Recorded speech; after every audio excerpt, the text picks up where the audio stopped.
নয় কাঁচা নয়, ইমানদারি হতে পারবে না। ওই মজলিসে হযরতে ফারুকে আজম বসেছিল। ফারুকে আজম উঠে বললেন, ইয়া রাসূলুল্লাহ, হাবিবাল্লাহ, আমি আপনাকে সব কিছু থেকে বেশি ভালোবাসি, ইল্লা মিন নাফসিন, জানের থেকে নয়। আল্লাহ নবী বলল, উমর হবে না, জানের থেকেও বেশি ভালোবাসতে হবে না, ইমানদার হওয়া যাবে না। হযরত উমর দ্বিতীয়বার সাক্ষী দিলে, ইয়া রাসূলুল্লাহ, হাবিবাল্লাহ, আমি গাওয়া দিচ্ছি, আমি আমার জানের থেকে আপনাকে বেশি ভালোবাসি। আল্লাহ নবী বললেন, উমর, ঈমান কমপ্লিট হলো। আরো জোরে বলুন সুবহান।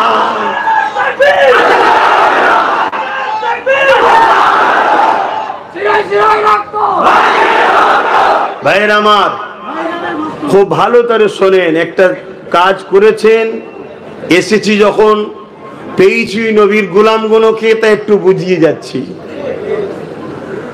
আপনারাই কম বেশি সবাই জানেন, আল্লাহ শুকর, আমার দাওয়াতের অসুবিধা নেই, বাংলাতে করলেই যথেষ্ট।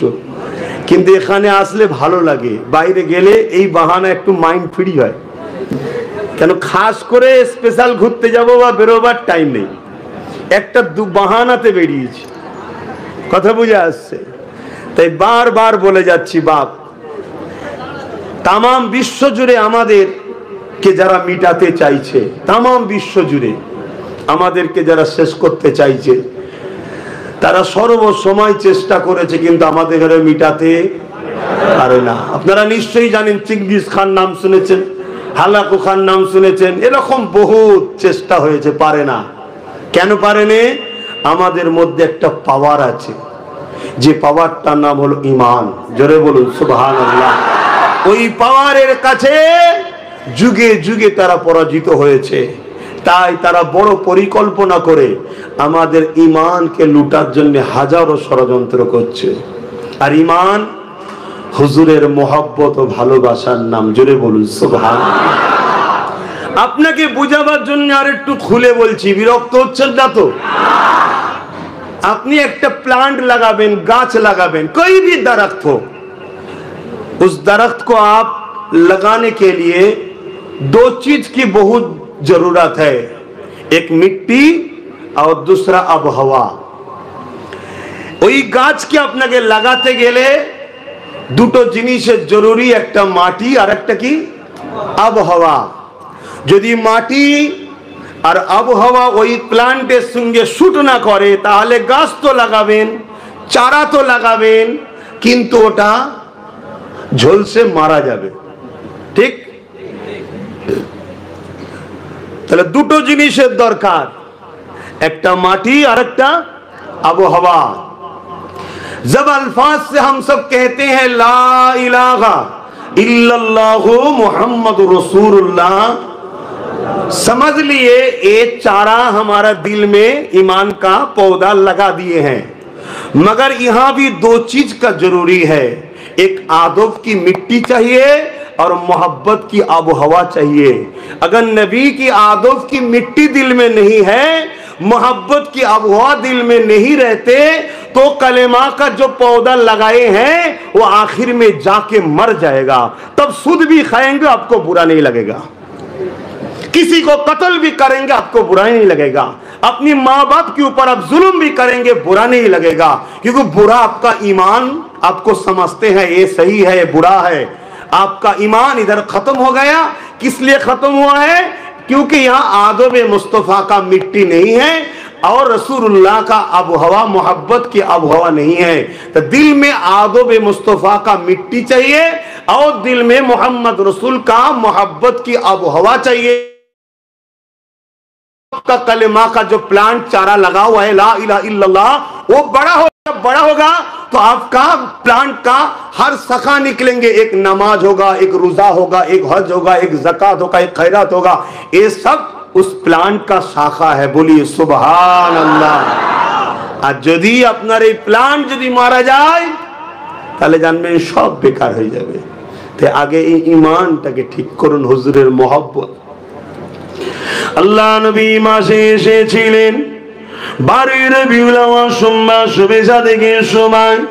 আমার নবী পাক আছেন 500 বছর আগে একজন নবী এসেছিলেন, যিনার নাম হলো হযরত ঈসা রূহুল্লাহ, যিনাকে আল্লাহ পাক কুদরতি ভাবে দুনিয়ায় পাঠিয়েছিলেন, যিনার আজানকে কোন পুরুষ স্পর্শ করেনি।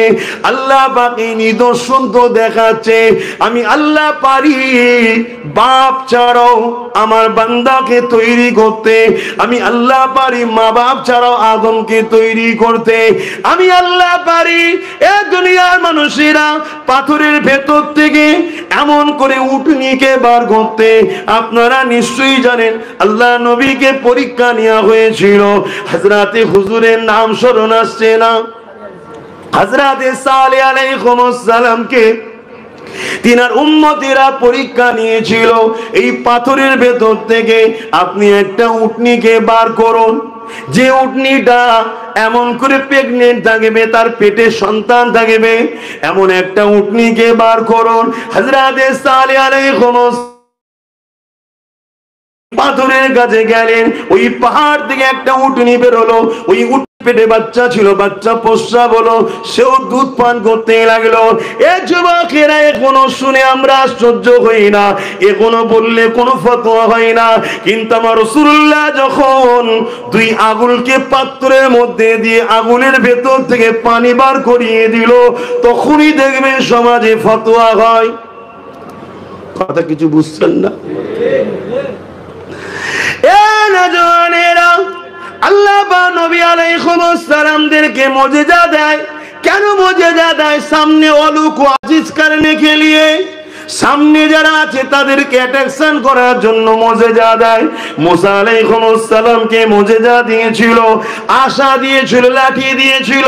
ওই লাঠি যখন পাথরের উপরে আঘাত করত, পাথর থেকে 12টা ঝর্ণার ফোয়ারা বেরিয়েছিল। কেননা মুসা নবীর 12টা কবিলা ছিল, এক একটা কবিলার এক একটা ঝর্ণা। আর আমার নবী পাককে আল্লাহ তো নবীদের নবী করেছে, ইমামুল আম্বিয়া করেছে, সমস্ত নবীদের সরদার করেছে।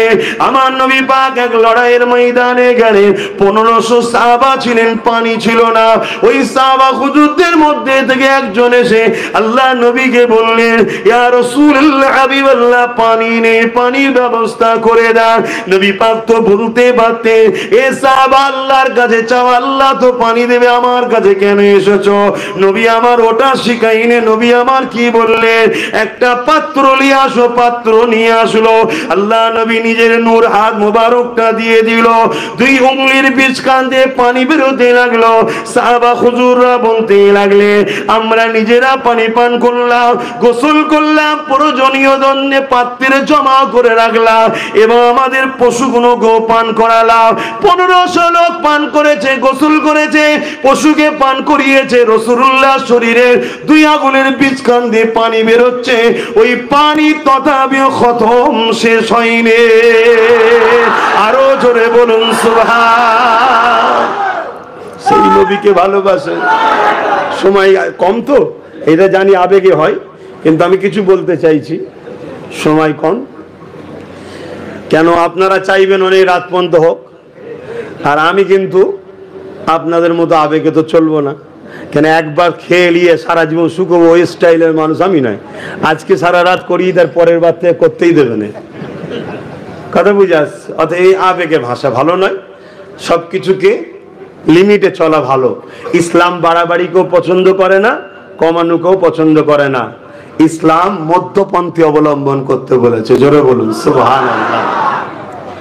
আর আমার মুজাদ্দিদ জামান দাদা হুজুর রহমাতুল্লাহ আলাইহি পূর্ব ভারতের মানুষকে এই মধ্যপন্থী অবলম্বনের রাস্তা দেখিয়েছেন। জোরে বলুন সুবহানাল্লাহ। এখানে আরেকটা কথা বলে নিলে আমাদের মহব্বতটা পয়দা হবে।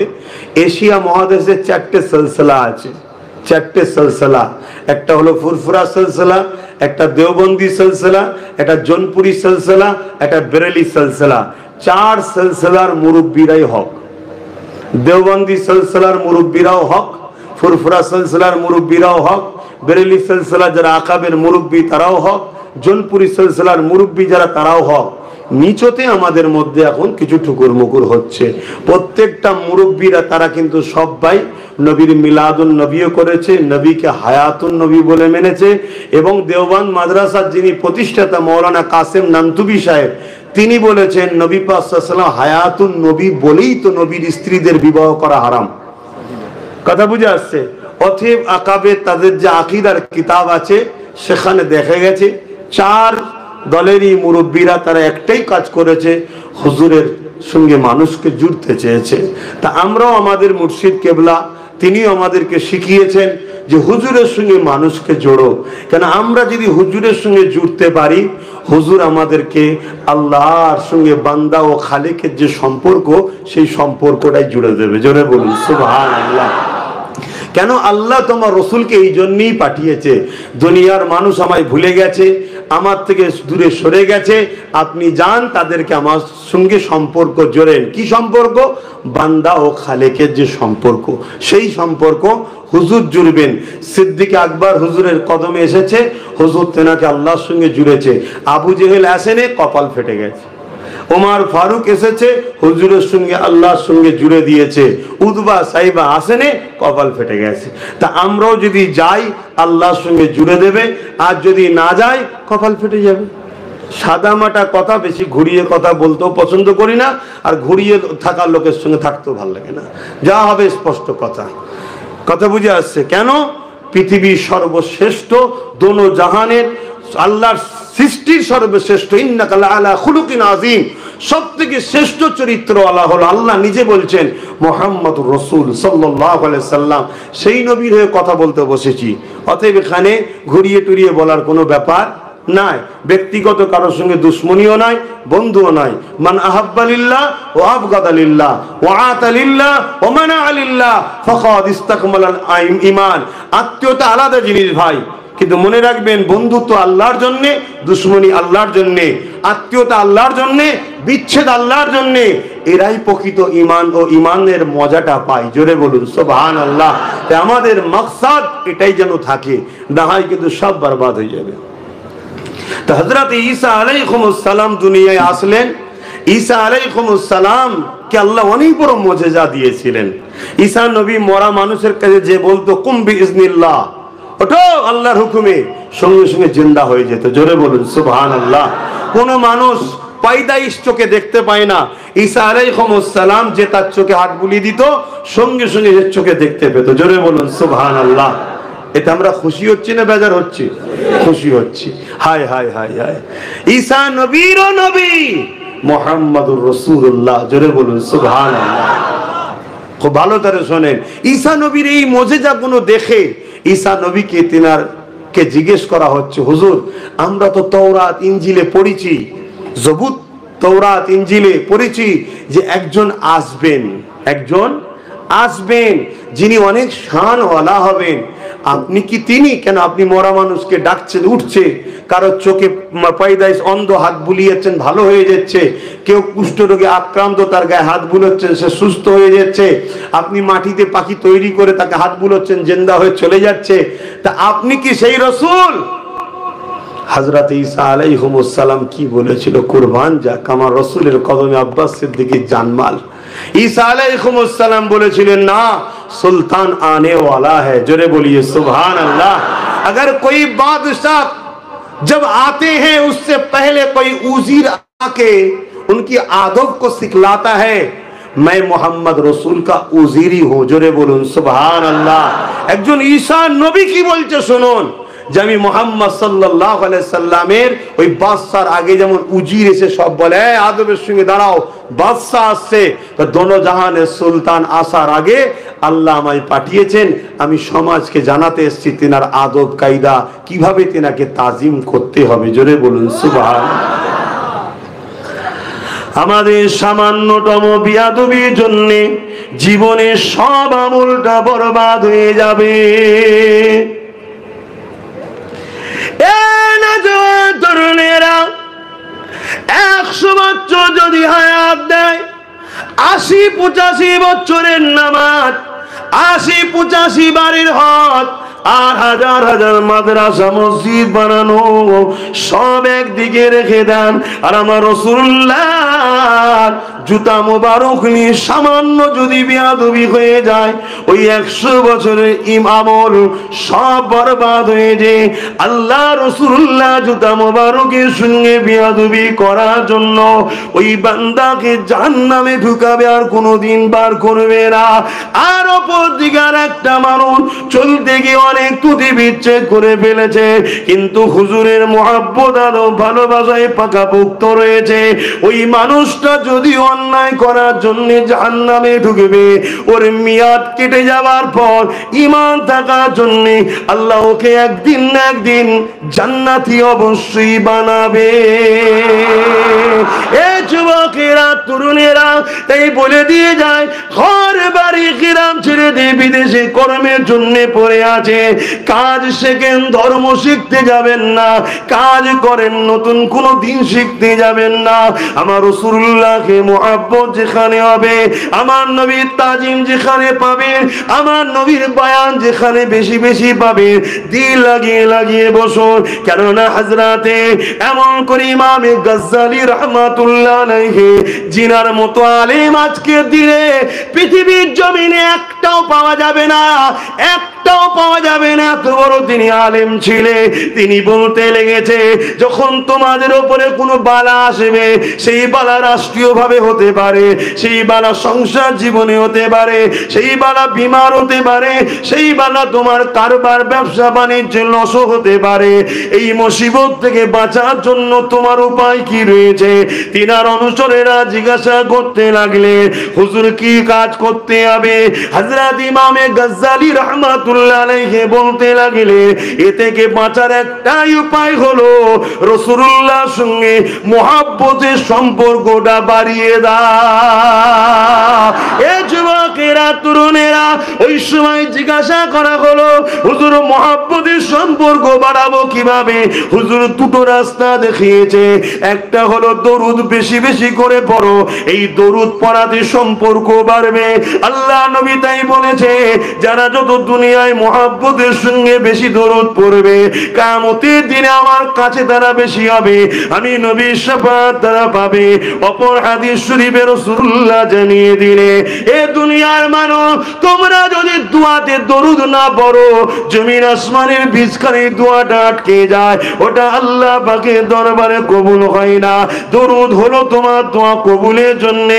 আর মনে রাখবেন, দরুদ এমন একটা নিয়ামত, আল্লাহ নামাজ পড়ার কথা বলেছে, আকিমুস সালাহ, নামাজ কায়েম করো। এই 82 জায়গা खुदा ने फरमाया आकीमुस सलाह, मगर खुदा खुद नमाज अदा नहीं करते। खुदा ने सौम फर्ज किया हमारे सबके लिए, मगर खुदा सौम नहीं अदा करते। मलदर के लिए खुदा ने फर्ज को फर्ज किया, मगर हमारे लिए फर्ज किया है, खुदा आज अदा नहीं करते। मलदर के लिए खुदा ने ज़कात फर्ज किया है, मगर खुदा ज़कात नहीं देते। फिर भी खुदा फरमा रहा है, इन्नल्लाह, बेशक मैं खुदा, वो मलाइकतहू, मेरे साथ में फरिश्तों, युसल्लूना अलन नबी, नबी पर दुरूद और सलाम का नजराना भेजते हैं। आखिर में खुदा ने फरमाया, या अय्युहल्लज़ीना आमनू, हर इंसान को खुदा ने नहीं बुलाया, जो लोग ईमान लाए हैं, सल्लो, तुम सब भी दुरूद पढ़ा करो, ओ सल्लिमू, एवं सलाम दाओ, तस्लीमा, आदब के साथ, मोहब्बत के साथ सलाम भेजा करो।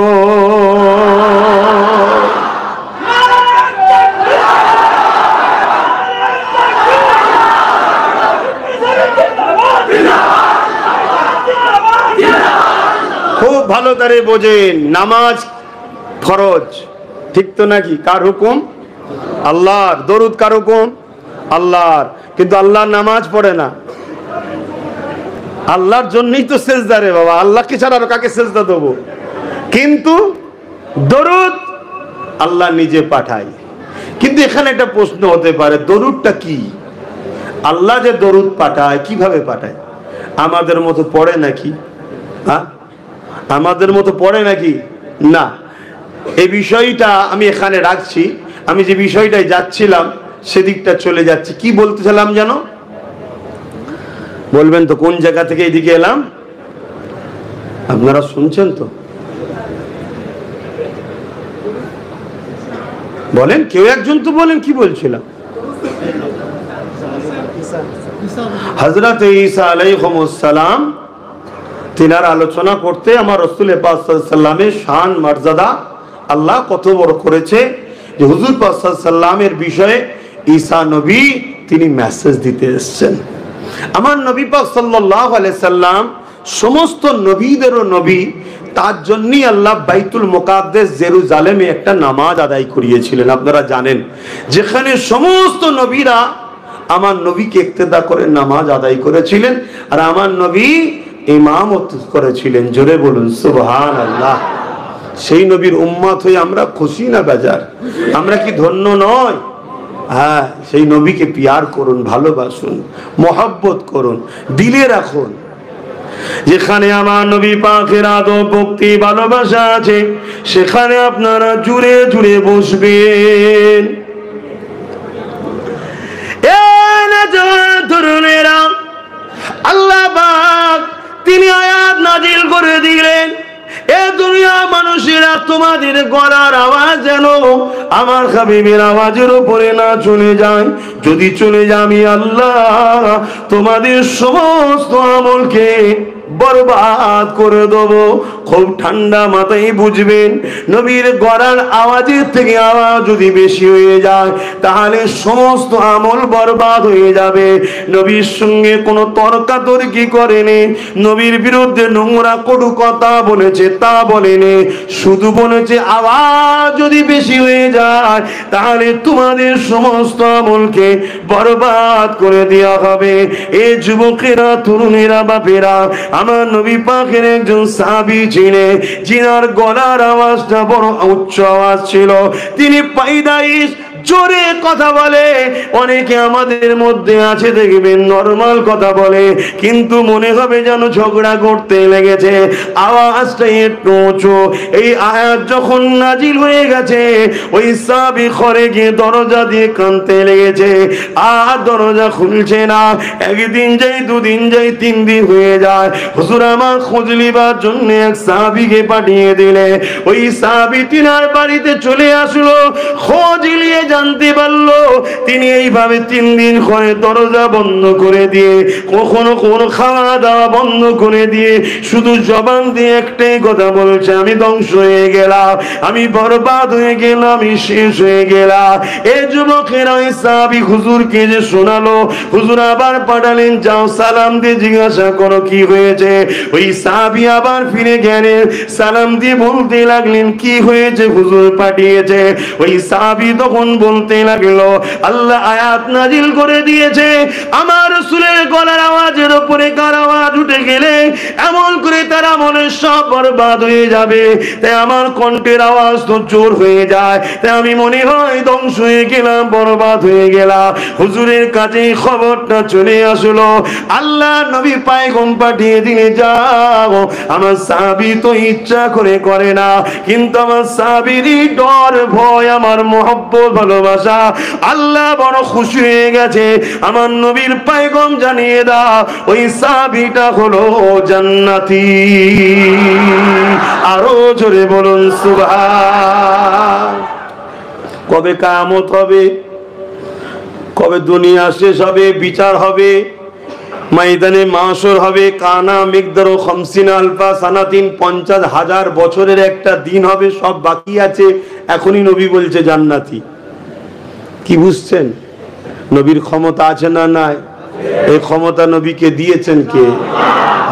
আকীদা ঠিক করুন, আকীদা ঠিক করুন। হুজুর কিছু কিছু জানে, কিছু কিছু জানে না, এই আকীদা হলে ঈমান চলে যাবে। সব থেকে বড় গোপন হলো আল্লাহ নিজে হুজুরকে নিজেই দিদার দিয়ে দিয়েছে। জোরে বলুন সুবহানাল্লাহ। আমার হুজুর জানিয়ে দিচ্ছে। এ নজওয়ান তরুণেরা, এ নবী পাকের প্রেমিকেরা, আমরা মহব্বত ওয়ালা মানুষ, প্রেম ভালোবাসা মানুষ, প্রেমের কথা বলা পছন্দ করি, আপনাদের অসুবিধা হচ্ছে না তো? আসুন আমার নবী পাকের মিলাদের উদ্দেশ্য করে মাহফিল করেছেন, একটু মিলাদের আলোচনা করে নি এবং ফায়দা কি শুনি। হযরত আবু বকর সিদ্দিক রাদিয়াল্লাহু তাআলা আনহু বললেন, কানা রাফিক ফিল জান্নাত। এবার নবী পাকের ঘরের কথা একটা বলি। নবী পাকের চাচা যান হযরত আব্বাস রাদিয়াল্লাহু তাআলা, জিনার নামে আল্লামার আব্বা আম্মা আমার নাম রেখেছে হযরত আব্বাস রাদিয়াল্লাহু তাআলা, তিনি তিনার এলাকার মানুষদেরকে দাওয়াত দিয়েছে। আজকে যেমন জলসা কমিটি আপনাদের সবাইকে দাওয়াত দিয়েছে, আসেন সবাই চলে আসেন, আল্লাহর শ্রেষ্ঠ নিয়ামতের চর্চা হবে, আল্লাহর বন্ধুর চর্চা হবে, রাহমাতাল লিল আলামিনের চর্চা হবে, ঈদে মিলাদুন নবীর আলোচনা হবে। আল্লাহ নবী চাচা হযরত আব্বাস রাদিয়াল্লাহু তাআলা তিনি এলাকার মানুষদেরকে দাওয়াত দিলে, এলাকার মানুষেরা সবাই চলে আসো, আমার বাড়িতে সবাই আসো, আজকে আল্লাহর শ্রেষ্ঠ নিয়ামতের আলোচনা হবে, আমার নবী পাকের মাওলুদের আলোচনা হবে। এই যুবকেরা এলাকার মানুষ জড়ো হয়েছে, আল্লাহ নবী চাচা যান ওখানে খিতাব করছে, আলোচনা করছে, বয়ান করছে।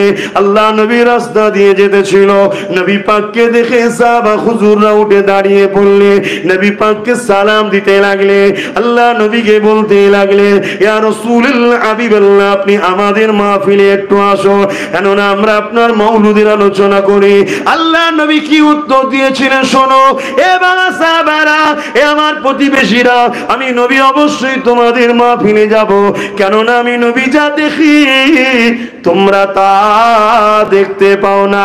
এই কথাটাকে নোট করুন, আমি নবী যা দেখি তোমরা তা দেখতে পাও না। কাদেরকে বলছে? সাহাবা হুজুরদেরকে।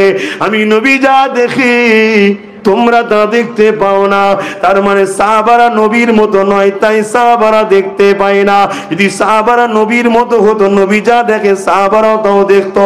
এ যুবকেরা, তরুণেরা, আল্লাহ নবী বললেন অবশ্যই আমি যাব, কেন আল্লাহ আমাকে দেখাতে লেগেছে। তোমরা মজলিস বানিয়েছো, শুধু তোমরা আছো তা নয়, আল্লাহর অগণিত রহমতের ফেরেশতারা তারা দলে দলে সারি সারি দিয়ে এই জান্নাতি মজলিস হাজির হতে লেগেছে। আরো জোরে বলুন সুবহান। সাহাবা হুজুর জিজ্ঞাসা করলেন, ইয়া রাসূলুল্লাহ হাবিবাল্লাহ, শুধু আমাদের মাহফিলে এসেছে? আল্লাহ নবী বললেন না, কিয়ামত পর্যন্ত এখানে কমিটিও শোনে, আপনারাও শোনেন কত মহান কাজ করছেন। হযরত আবু সাঈদ খুদরি রাদিয়াল্লাহু তাআলা আন থেকে হাদিসটা রায়াত। আল্লাহ নবী বললেন, এ বাবা সাহাবী, শুধু তোমাদের নয়, কিয়ামত পর্যন্ত পৃথিবীর যে কোনো জায়গায়, যে কোনো শহর, যে কোনো সিটি, যে কোনো গলি, যে কোনো নগর, যে কোনো বাড়িতে আমি রাসূলুল্লাহ আমার মাওলুদের মাহফিল হবে, ওই জায়গায় রহমতের ফেরেশতা হাজির হবে। কিছু বুঝছেন? দেওবন্দি ভাইদের একজন বড় আলেম আছেন, হযরতে মাওলানা আশরাফ আলী থানভী সাহেব। তিনি কিতাবের মধ্যে লিখছে, মুসিবত থেকে উদ্ধার হওয়ার জন্য উচিত হলো রসুলের আলোচনা বেশি বেশি করা হোক। জোরে বলুন সুবহানাল্লাহ। আর আমি সেই একটা বলি, আর একটা বাকি রয়েছে, গাজ্জালি হুজুর, ইমাম গাজ্জালি হুজুরের মনে পড়ছে? দ্বিতীয়টা কি বলেছিল মুসিবত থেকে বাঁচার? আজকে আমরা মুসিবতে আছি না নাই? খারাপ নেবেন না, মুসিবতে আছি না নাই? সত্য কথাতে ভয় খাবার কিছু নেই। চারিদিকে দেখুন না কি হচ্ছে, কার ফ্রিজে কি আছে খুঁজে খুঁজে বার করা হচ্ছে। কি হচ্ছে না? যেখানে সেখানে মেরে দেওয়া হচ্ছে না, হয়নি? বোনেদের নেকা পর্দা ধরে টানাটানি হচ্ছে না, হয়নি? এটা মুসিবত তো, বালা তো, এটা বালা। এ থেকে রক্ষা পাওয়ার উপায় ইমাম গাজ্জালি হুজুর বলছেন, নবীর প্রেম বাড়াও। নবীর প্রেম বাড়াবার উপায় কি? 1 নম্বর দরুদ, দ্বিতীয় আশরাফ আলী থানভী সাহেব কি বললো? বেশি বেশি নবীর আলোচনা। এমনকি তিনি বলছেন, একটা সময় আমি মহামারী এসেছিল, সবাই ঘরে বন্দি, যেমন কিছুদিন আগে আমাদের বেলায় এলো না করোনা, এটা মাঝে মাঝে আসে, যুগে যুগে আসে। তো ওই সময় উনি বলছেন যে আমার পিরিয়ড এসেছিল, আমি হুজুরের জীবনী লেখা শুরু করলাম, যেদিন লিখতে শেষ করলাম সেই দিন দুনিয়া থেকে মহামারীটাও খতম হলো। বলুন সুবহানাল্লাহ। কথা কিছু বুঝে আসছে? শুধু আমরা হুজুরের প্রেমের কথা বলি তা নয় রে বাবা, সবাই হুজুরকে ভালোবাসে, কিন্তু আজ কিছু মানুষ চেষ্টা করছে আমাদের ঘরে হুজুরের প্রেম থেকে সরাবার। তো একটু বেশি বেশি আরো আলোচনার দরকার আছে না নাই? তো হযরতে ইমামে গজ্জালি রহমাতুল্লাহ আলাইহি তিনি বলছেন, তিনি একজন মুজাদ্দিদ ছিলেন, তিনি বলছেন দ্বিতীয় অপশন হলো রসুলের উপর প্রথম নম্বর দরুদ, দ্বিতীয় নম্বর হলো নবীর জীবনী বেশি বেশি করে পড়ো। জোরে বলুন সুবহানাল্লাহ। কেন পড়লে প্রেম বাড়বে। আমার নবীর জীবনী পৃথিবীতে যত শিক্ষিত সভ্য সমাজের লোকেরা পড়ছে আজকের দিন পর্যন্ত, যারাই পড়ছে তারাই 1 বছর 2 বছর 3 বছর 4 বছর পর কলেমা পড়ে রসুলের গোলাম হয়ে যাচ্ছে। জোরে বলুন সুবহানাল্লাহ। কেন? এটা এত সুন্দর, এত সুন্দর আখলাক, এত সুন্দর আদর্শ, এত সুন্দর ব্যক্তিত্ব। ইনার জীবনী পড়লে কেউ ইনার দিবানা হওয়া ছাড়া উপায় নাই। আর ইনার দিবানা যে হবে, বালা মুসিবত যাই হোক না কেন সবাই তার গোলাম হয়ে থাকবে, কেউ মাথা তুলবে না। জোরে বলুন সুবহানাল্লাহ। কি এটা বিশ্বাস তো নাকি? আমার নবী পাকের ঘরের যিনি কাজ করতেন একজন খাদেম ছিল, হুজুরের ঘর পরিষ্কার করা ঝাঁটটার দিত আর করতো, যে ভাষাগুলো আপনারা বুঝবেন। একদিন কোনো পথে যেতে গিয়ে, কোনো দূর যুগে সফরে ব্যবসা বাণিজ্যে কারবারে যেতে গিয়ে একদিন রাস্তা হারিয়ে ফেলেছে, হারিয়ে ফেলে গভীর জঙ্গলে চলে গেছে। যাওয়ার পর দেখছে একটা ভয়ঙ্কর হিংস্র বাঘ তাকে খাবার জন্য আগিয়ে আসছে। তখন নবী পাক সাল্লাল্লাহু আলাইহি সাল্লামের ওই সাহাবী বলছেন, এ আল্লাহর সৃষ্টি মখলুক বাঘ, তুমি যদি আমায় খাও, তোমার আমি রেজেক যদি হই তো খাবে তো, কিন্তু শোনো, তুমি যদি আমায় খাও তাহলে হুজুরের দরবারে ঝাড়ু দেবে কে? আমি রাস্তা ভুলে গেছি, তুমি আমায় রাস্তা দেখিয়ে দাও। তারিখ গাওয়া দিচ্ছে, যেমন আমরা হাত ধরে মানুষকে রাস্তা দেখাই, ওই বাঘ লেজ দিয়ে ওই সাহাবীর হাতকে পাক দিয়েছে, টেনে টেনে নিজে রাস্তা দেখিয়েছে। জোরে বলুন সুবহানাল্লাহ। হুজুরের গোলাম হন, আর হুজুরের গোলামের চেহারায় সুন্নাত আসবে। হুজুরের গোলামকে কখনো ফাংশনে পাওয়া যাবে না, থিয়েটার হলে পাওয়া যাবে না, সিনেমা হলে পাওয়া যাবে না, লটারি কাটাতে পাওয়া যাবে না। মসজিদে আল্লাহু আকবার আজান হবে আর তুমি জুয়ার আড্ডায় ক্যারাম বোর্ড খেলবে, টিভি দেখবে, ক্লাবে খেলা দেখবে। ভাই, এটা হুজুরের গোলামের কাজ নয়। কিন্তু আপনি গোলামি সম্পর্ক জুড়ুন, পাশাপাশি এগুলোকে আস্তে আস্তে সব আপনার জীবনে আনুন, তবেই তো আপনি সাকসেসফুল হবেন। কত টাকার মালিক ওটা সাকসেসফুল নয়, কে আপনাকে চেনে ওটা সাকসেসফুল নয়, আপনি কত বড় প্রাইম মিনিস্টার হয়েছেন ওটা সাকসেসফুল নয়। সাকসেসফুল হলো কবরে যখন জিজ্ঞেস করা হবে হুজুর পাক সাল্লাল্লাহু আলাইহি সাল্লামকে হাজির করিয়ে, ইনি মুহাম্মদ সাল্লাল্লাহু আলাইহি সাল্লাম, ইনার সম্বন্ধে তোমার রায় কি ছিল? আর ওদিক থেকে হুজুর বলবেন, এ ফেরেশতা, আমি বলছি আমার গোলাম ছিল। এটাই হচ্ছে সবথেকে বড় সাকসেসফুল। জোরে বলুন সুবহানাল্লাহ। আরো জোরে বলুন নারে তাকবীর।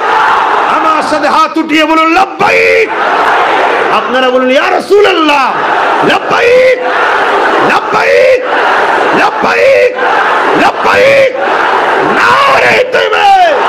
सरकार की आमद, सरकार की आमद, आका की आमद, हुजूर की आमद, हबीबुल्लाह की आमद, दाता की आमद। नारे तकबीर।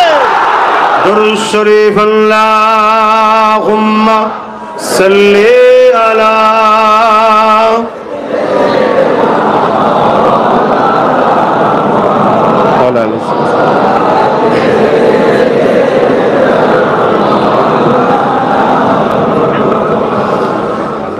रहमत बरस रही है दरबार मुस्तफा में, बिन मांगे मिल रहा है दरबार मुस्तफा में।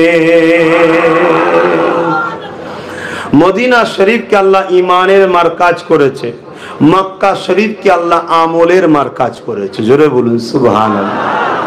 মক্কা শরীফে 1 রেকাত নামাজ পড়লে 1 লক্ষ রেকাত নামাজের সওয়াব, আর মদিনা শরীফে 1 রেকাত নামাজ পড়লে 50,000 রেকাতের সওয়াব।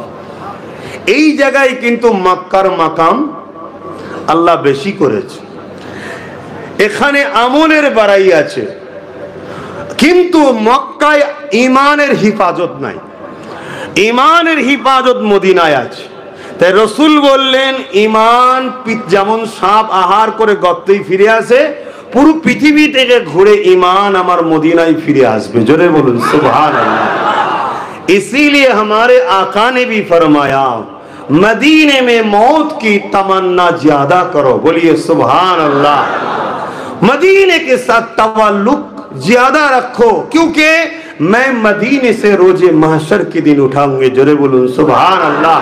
আল্লাহ নবী বলেছেন, মদিনা শরীফের মানুষের শাফাআতটা সর্বপ্রথম আমি করব। জোরে বলুন সুবহানাল্লাহ। মদিনা শরীফের এত মাকাম, বুখারী মুসলিম গওয়া দিচ্ছে, হযরত আনাস হুজুর থেকে রায়াত, কেউ যদি মদিনা শরীফের উপরে हमला करार इरादा करे, कोई शख्स मदीना के ऊपर हमला करने का इरादा किया है, हमला नहीं किया है, सिर्फ इरादा किया है, और बगैर तौबा के वो मर गए, जैसे शीशे आग में डालते हैं वो पिघला जाते हैं, उसी तरह उस इंसान को खुदा जहन्नम में डाल के उसको पिघलाएंगे। बोलिए नाउजुबिल्लाह। আপনারা শোনার কাজ করেন, সীসা দেন না গুনে, কি বলেন আপনারা? সীসাই বলেন তো নাকি? ওটা যেমন গলে পুরো পানি হয়ে যায়, মদিনার উপরে কেউ হামলার ইরাদা করলে আল্লাহ তাকে জাহান্নামে ওইভাবে দিয়ে গলাবে। কেন? হুজুরের পছন্দের শহর।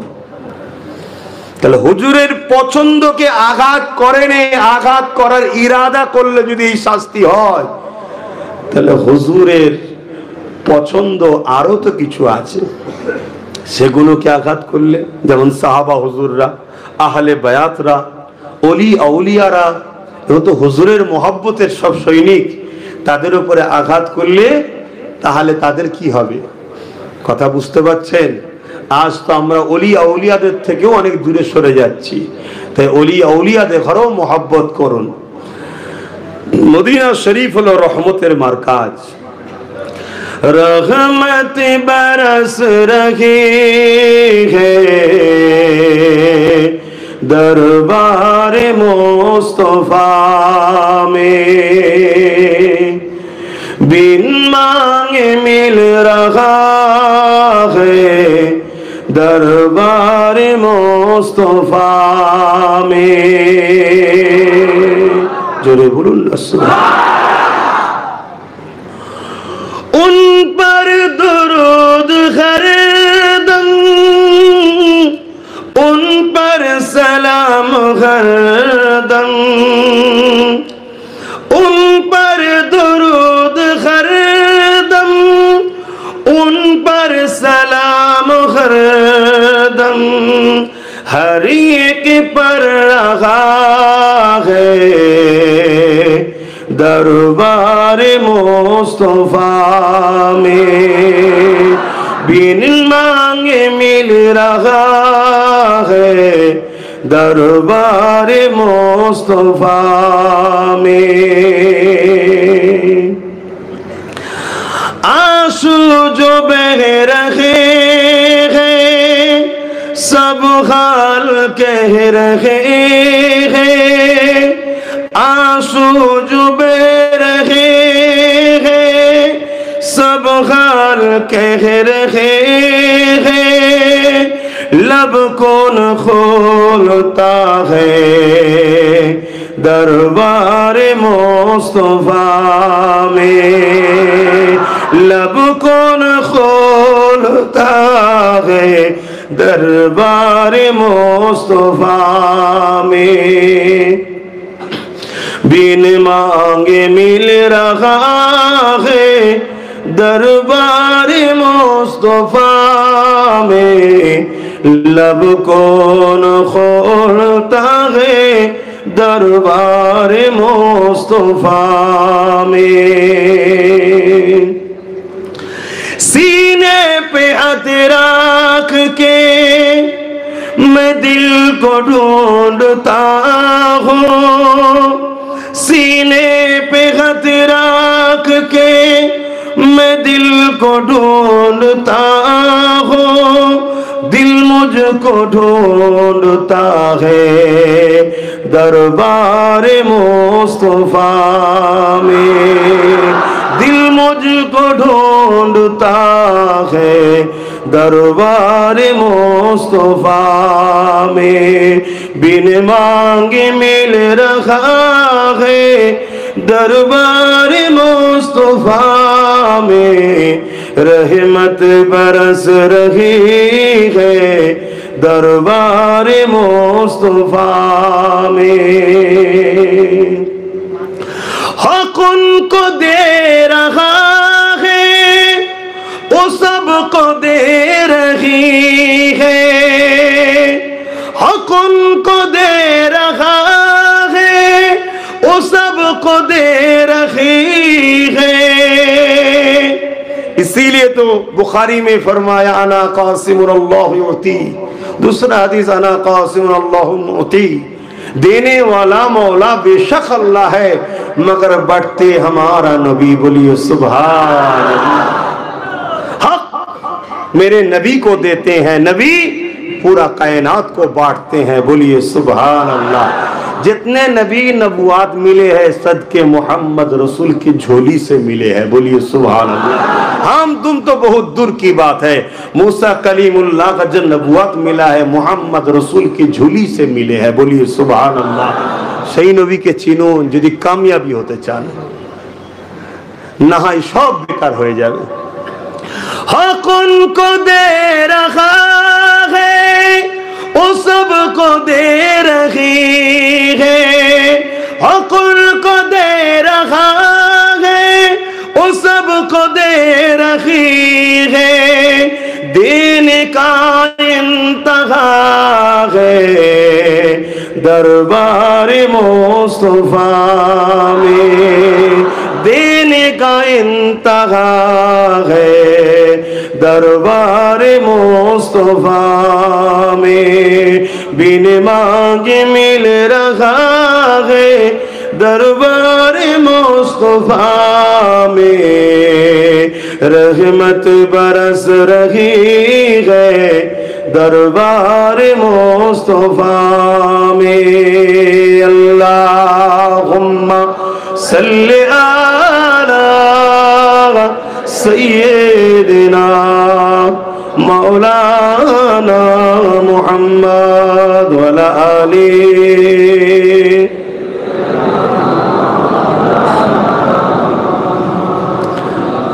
আমার বাপ জানেরা ভাইয়েরা আপনাদের অসুবিধা হচ্ছে না তো? সংক্ষেপ করি।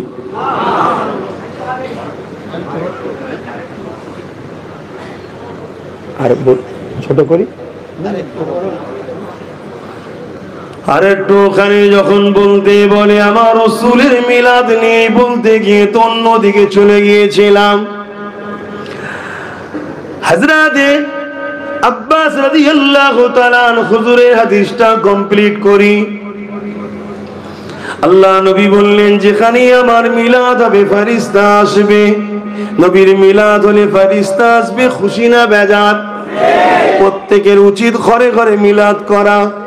কিভাবে মিলাদ করবেন? আপনি বাপ আপনার বাচ্চাদের নিয়ে বসুন, স্ত্রীকে ডাকুন, 4 জন 5 জন বসবেন, কিছু মিঠাই কিনুন। আপনি বসে গিয়ে বলুন শোনো 570 খ্রিস্টাব্দে 12 রবিউল আউয়াল সোমবার শুভেচ্ছা দিকের সময় রাহমাতাল লিল আলামিন এসেছিল অন্ধকার পৃথিবীকে আলোকিত করার জন্য। রাত আল্লাহর কাছে বলেছিল আমার ভাগে পাঠান, দিন আল্লাহর কাছে বলেছিল আমার ভাগে পাঠান। কিছুই দিন না বলতে পারেন, এতটুকু বললেই হক আদায় হবে। করা দরকার আছে না নাই? তরুণেরা হযরত আব্বাস রাদিয়াল্লাহু তাআলা শুনে বড় খুশি হলেন। আল্লাহ নবী বললেন চাচা কি আলোচনা করছেন শুনি। হযরত আব্বাস রাদিয়াল্লাহু তাআলা বলতে লেগেছে ইয়া রাসূলুল্লাহ হাবিবাল্লাহ আমি আপনার শিশুবেলার কথা শোনাতে লেগেছি। এই বলে হুজুর আমার দাঁড়িয়ে গিয়ে আলোচনা করতে লাগলে নবী পাকের চাচা আলোচনা করে নবী শুনতে লেগেছে। কি আলোচনা করতে লেগেছে? এ আমার প্রতিবেশীরা শোনো, আমি আব্বাস যখন আমার দয়া নবী দুনিয়ায় এলো, আমি একদিন পূর্ণিমা চাঁদে এমন করে চৌদ্দবী রাত যাকে বলা হয় ওই পূর্ণিমা রাতেতে আমি আমার রাসূলুল্লাহকে দেখতে দেখতে গেলাম শিশু বাচ্চা নবী শোয়ানো রয়েছে। আমি দেখতে গিয়ে দেখলাম খোলা আকাশের নিচেই রয়েছে, আর ডান হাতে শাহাদাতের আঙুলটা উঙ্গলিটা উপরের দিকে তুলে দিয়ে এমন করে ডান দিকে ইশারা করে, বাঁ দিকে ইশারা করে, আর মুচকে মুচকে হাসে। আমি চিন্তা করতে লাগলাম কি দেখে আর হাসে। আসমানের দিকে চেয়ে অবাক হয়ে গেলাম, যেদিকে আমার রাসূলুল্লাহর ইংলি হেলে ওই দিকে আকাশের চাঁদ হিলতে লেগেছে। আরো জোরে বলুন সুবহান। এ যুবকেরা, তরুণেরা, এই সম্বন্ধে আর একটা রায়াত আছে। আল্লাহ নবীর দুধমা হযরত আলিমা রাদিয়াল্লাহু তাআলা আনহার বেটি হযরত সুয়াইবা হুজুর বলতে লাগে, আমি বাচ্চা মুহাম্মদ রাসূলকে নিয়ে কোলে করে যখন পূর্ণিমা রাতে যখন বাইরে বেরোলাম, আমার মুহাম্মদ রাসূল কোলে রয়েছে। আসমানের দিকে আঙুলটা তুলে দিয়ে এইভাবে চাঁদের দিকে ইশারা করে, যেদিকে ইশারা করে সেদিকে যায়, আর মুচকে মুচকে হাসে। আমি অবাক হয়ে দেখতে লাগলাম আর ভাবতে লাগলাম, দুনিয়ার বাবারা, দুনিয়ার মায়েরা, দুনিয়ার আত্মীয়রা তাদের বাচ্চার জন্য প্লাস্টিকের খেলনা দেয়, লোহার খেলনা দেয়, আরে দুনিয়ার সুলতানের জন্য আমার আল্লাহ স্বয়ং নিজে চাঁদকে রাসূলুল্লাহর খেলনা বানিয়ে দিয়েছে। আরো জোরে বলুন সুবহান।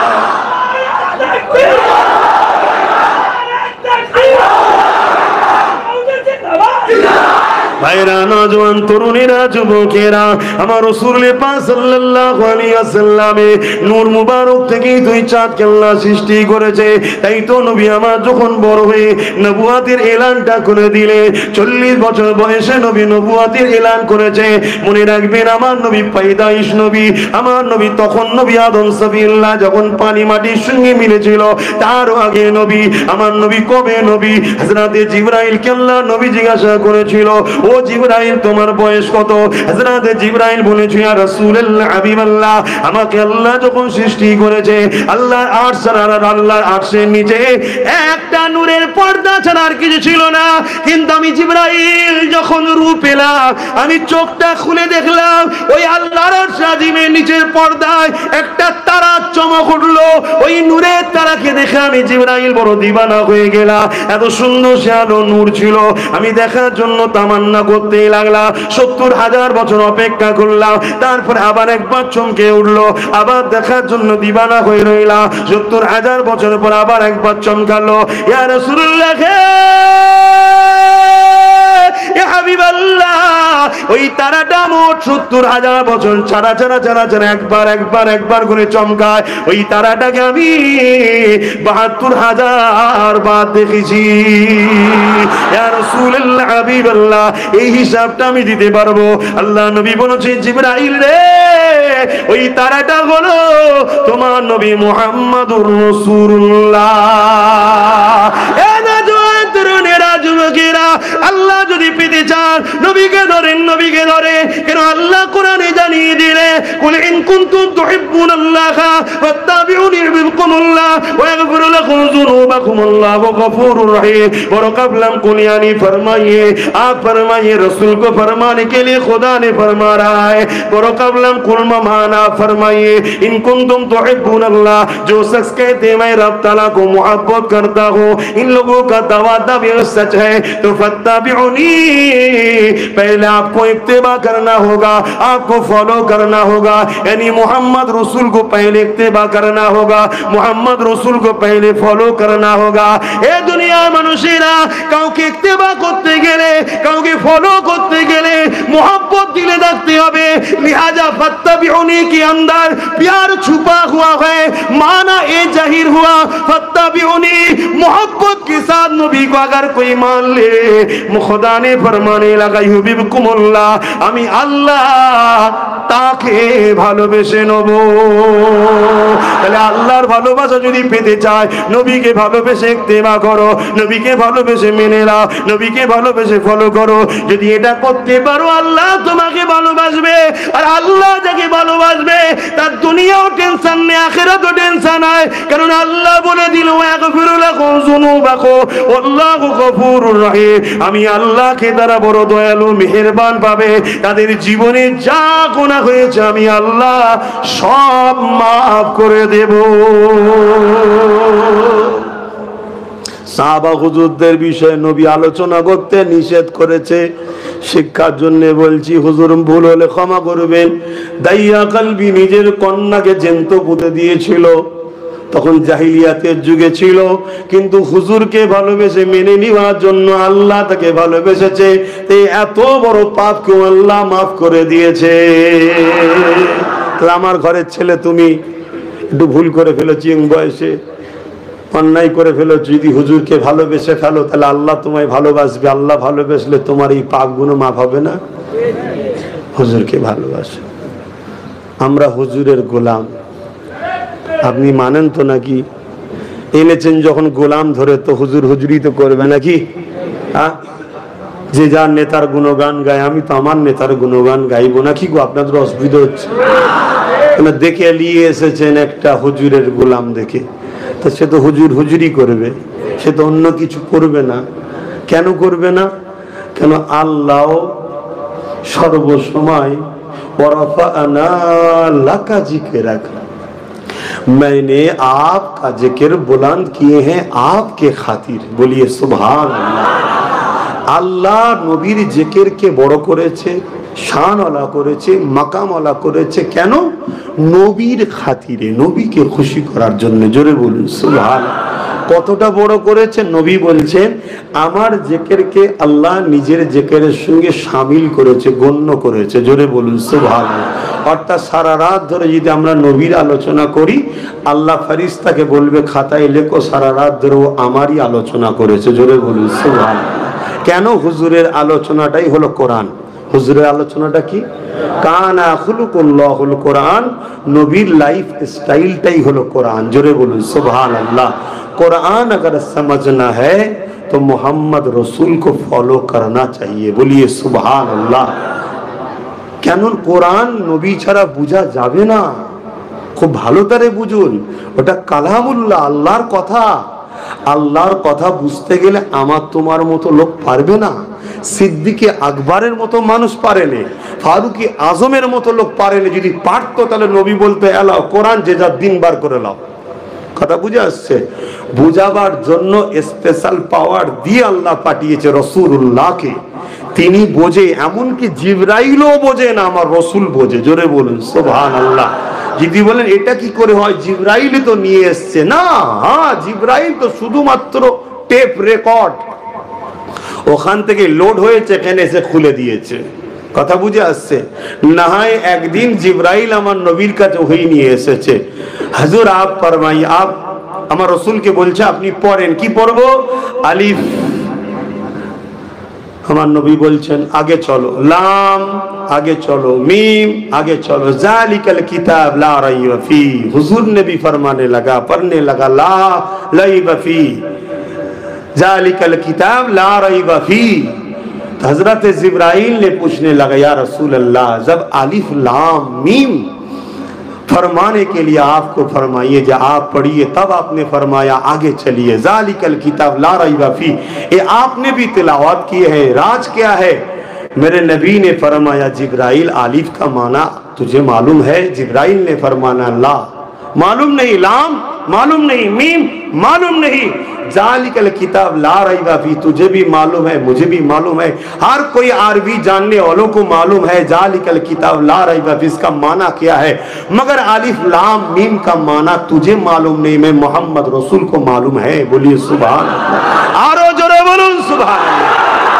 সেই নবী পাক সাল্লাল্লাহু আলাইহি সাল্লামকে ধরুন, পিয়ার করুন। শুধু একটা কথা জেহেনে রাখবেন, নবী আল্লাহ নয়, নবী আল্লাহ নয়, আল্লাহ আল্লাহ, নবী নবী। দ্বিতীয় কথা মনে রাখবেন, रुकू सजदा सिर्फ खुदा के लिए, दूसरा किसी के लिए, नबी के लिए नहीं है। নবীর জন্য রুকু সেজদা নয়, এটা শুধু আল্লাহ। এই দুটোকে মাথায় রেখে যেমন করে খুশি আপনি নবীকে প্রেম করুন, আপনি নবীর মাকাম এক যাররা পরিমাণও পৌঁছাতে পারবেন না। যদি বলেন কেন? ওই যে বললাম না, আল্লাহ দরুদ পাঠায়। আল্লাহ কি করে? আল্লাহ কি আমাদের মতো পড়ে নাকি? না। ইমাম বুখারী রাহমাহুল্লাহ বলছেন, আল্লাহ দরুদ হলো আল্লাহ আসমানি জগতে তিনি তিনার শান যেমন শান ওয়ালা মজলিস তৈরি করে, বলুন সুবহানাল্লাহ। আমরা যেমন মজলিস করেছি না, আল্লাহ মজলিস তৈরি করে শান ওয়ালা। ইমাম বুখারীর কথা বলছে, আমার বাপের কথা শোনাচ্ছি না। ইমাম বুখারী বলছে শান যেমন শান ওয়ালা মজলিস তৈরি করেন, এবং সেই মজলিসে ফেরেশতাদের ঘরে তিনি দাওয়াত দেন।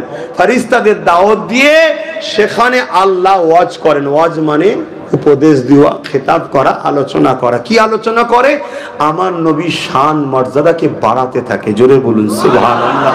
যেমন আমাদের মোবাইলে একটা অপশন আছে, দেখবেন মাঝে মাঝে কোম্পানি থেকে দেয় সফটওয়্যার, কি আপডেট করুন, তাই তো নাকি? মোবাইলে আপডেট অনেকদিন হয়ে যাওয়ার পরে আপডেট সফটওয়্যার আছে, ওই আপডেট যখন মারবেন দেখবেন মোবাইলটা ফ্রি হয়ে যায়, নতুন নতুন ভার্সন আসে। এটা কে দেয়? কোম্পানি। এটা কখনো সখনো দেয়। আর আমার আল্লাহ প্রতিটা সেকেন্ড, প্রতিটা পল, প্রতিটা টাইম তিনার হাবিবের মাকামের আপডেট করছে, বাড়াচ্ছে বাড়াচ্ছে বাড়াচ্ছে বাড়াচ্ছে। জোরে বলুন সুবহানাল্লাহ।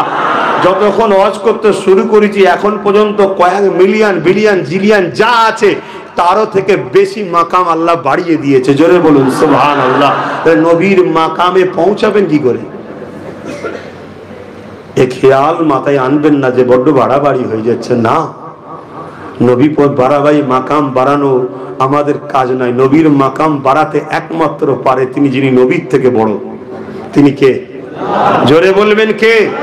আরে জবান খুলে বলুন আল্লাহ। শাহাদাত আগুন তুলে আমার সাথে বলুন আল্লাহু আকবার। আরো জোরে বলুন আল্লাহু আকবার। একবার আল্লাহ বললে 40টা নেকি আল্লাহ দেয়। জোরে বলুন সুবহানাল্লাহ। এটা তিনার জাত নাম। এটা কি নাম? জাত নাম। আল্লাহর জাত নাম হলো আল্লাহ। বাকি যত নাম আছে সব সিফাতি নাম।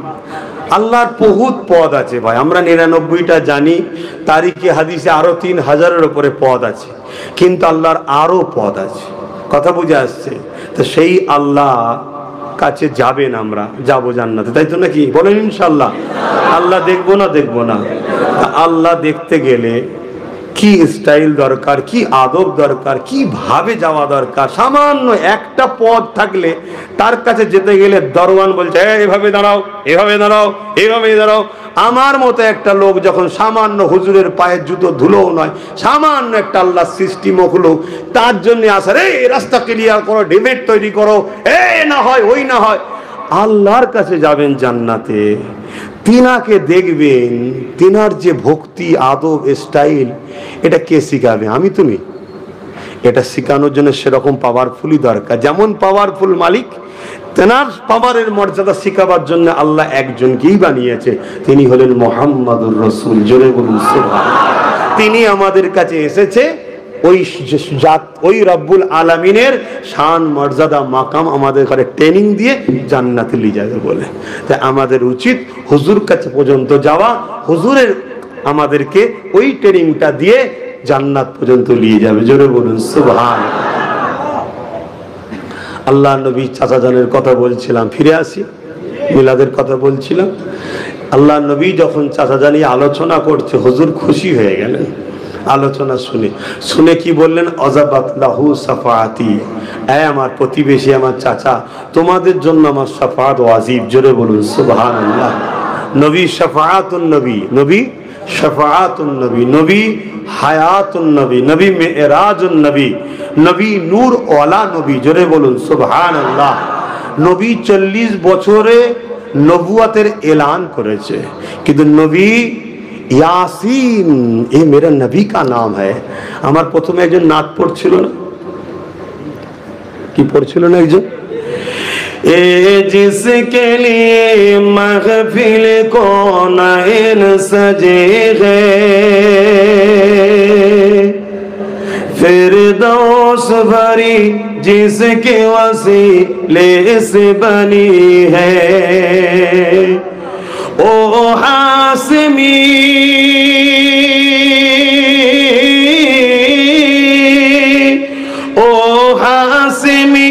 मक्की मदउल अरबी है,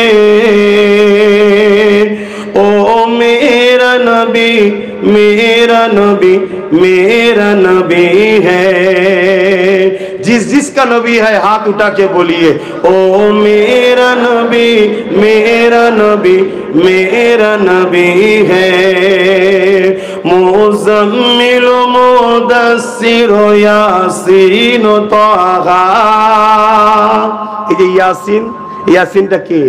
আমার হুজুরের নাম, জোরে বলুন সুবহানাল্লাহ। ইয়াসিন, হে আমার ইয়াসিন। তো হুজুর যদি তখন না থাকে তো আল্লাহ ডাকছে কাকে? কথা বুঝে আসছে না? নাই। 40 বছর বয়সে হুজুর এলান করেছে, আনা মুহাম্মদ রাসূল। ছোটবেলা থেকে মানুষের কাছে পরিচিত হয়েছে, মানুষ দেখছে যে মুহাম্মদ রাসূল সাল্লাল্লাহু আলাইহি সাল্লাম ইনি বড় হচ্ছে, ইনার স্টাইল, ইনার চাল চলন, কথাবার্তা, ইনসাফ ইনসানিয়াত 40 বছর প্রতিবেশী দেখছে। হঠাৎ করে যদি এসেই বলতো না মুহাম্মদ রাসূল, লোক ঘাবড়ে যেত। 40 বছর ধরে তেনাকে দেখছে, দেখছে সত্যি, কখনো কারোর উপর জুলুম করে না, মিথ্যা কথা বলে না, কখনো কারোর উপরে ইহসান ফরামস করে না, কারোর মাল ঝেড়ে নেয় না, কখনো ফিতনা করে না, নোংরা কথা বলে না, মানুষের উপকার করে। তারপরে এই মাইন্ডটা আল্লাহ তৈরি করে দিল সবার মধ্যে যে ইনি কত ভালো মানুষ দেখো। তারপরে বলল আনা মুহাম্মদ রাসূল সাল্লাল্লাহু আলাইহি সাল্লাম। এবারে মানবো কি মানবো না নসিবের ব্যাপার।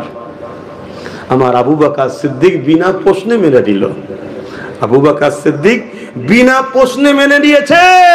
আর আবু বকর সিদ্দিকের উপরে রাসূল বলেছেন দুটো কাজ প্রত্যেকটা মুমিনের জন্য ওয়াজিব। একটা হলো আবু বকর সিদ্দিককে মহব্বত করা, আর একটা হলো আবু বকর সিদ্দিকের আলোচনা করা। জোরে বলুন সুবহানাল্লাহ। এই আবু বকর সিদ্দিককেও হুজুর বলছে মহব্বত করতে হবে। কথা বুঝে আসছে? কেন? হুজুরের সঙ্গে জুড়েছে। এই জুড়ার বিষয়ে একটা ছোট্ট কথা মনে পড়ে, একটু বলি। আল্লাহ নবী সাল্লাল্লাহু আলাইহি সাল্লাম মদিনার নববীতে বসে আছে, দুজন সাহাবী এসেছেন, এসে হুজুরের সঙ্গে বিভিন্ন বিষয়ে কথা বলছে। আর এখনকার সময় তো রোডের ধারে যেমন লাইট পোস্ট আছে, তখন তো সব ছিল না, 1400-1500 বছর আগের কথা, তো অনেক রাত হয়ে গেছে, অন্ধকার হয়ে গেছে। তো সাহাবা হুজুররা বাইরে বেরোলেন, বেরোবার পরে বলছেন হুজুর রাত অনেক অন্ধকার হয়ে গেছে, আমরা অনেকটা দূর যাব এই অন্ধকারে।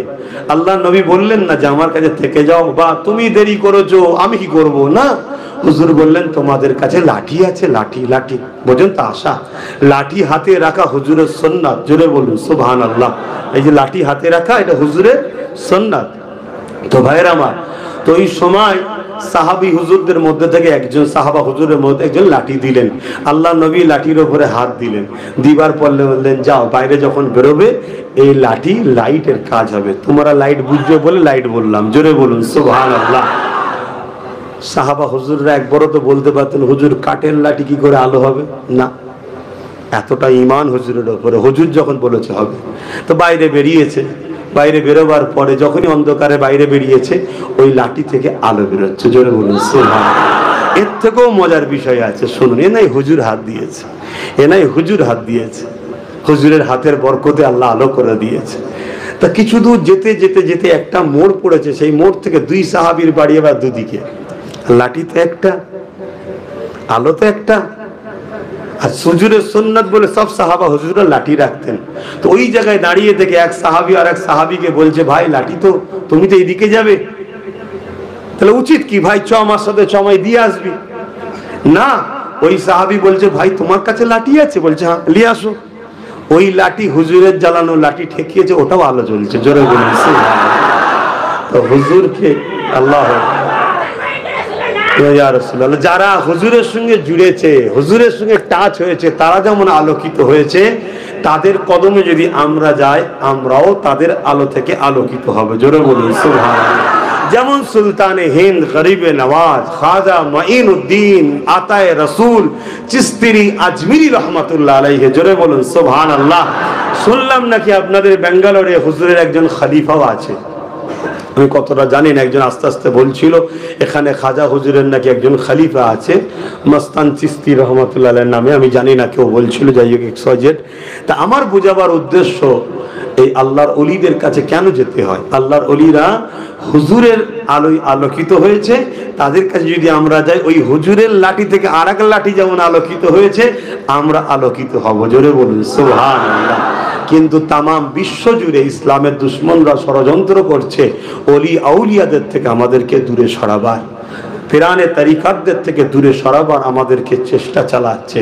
মনে রাখবেন, এই যে 4 সিলসিলার কথা বলেছি, এই 4 সিলসিলার মুরব্বীরাই কিন্তু পীর মুরিদি করেছে।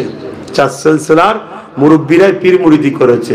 রশিদ আহমেদ গঙ্গি সাহেব বলেন, আর কাসেম নানতুবি সাহেব বলেন, আশরাফ আলী থানভী সাহেব বলেন, ইনাদের সবার পীরের না হলো হযরতে হাজী ইমদাদুল্লাহ মুহাজির মক্কি रहमतुल्लाह अलैहि। জোরে বলুন সুবহানাল্লাহ।